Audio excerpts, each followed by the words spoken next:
Good morning, Nora. And that's right. CBS News has learned that the Postal Service will announce today its intention to halt Saturday delivery of first-class mail by this summer, August 1st. That means most mailers, letters, and catalogs would not arrive on Saturdays.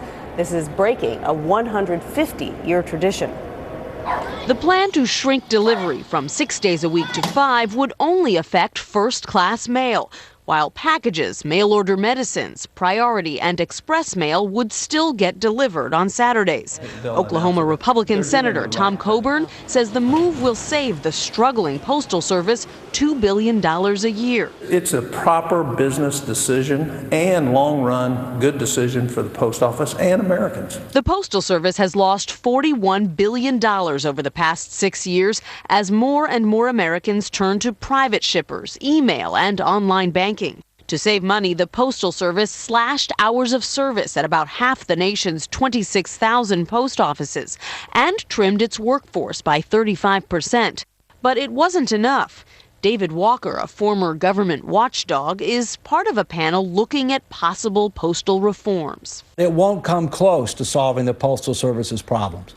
It's got to look at more fundamental changes in its infrastructure, its compensation cost, its retirement obligations, and also what it does and who does its business. But there's just so much the Postal Service can do without congressional approval.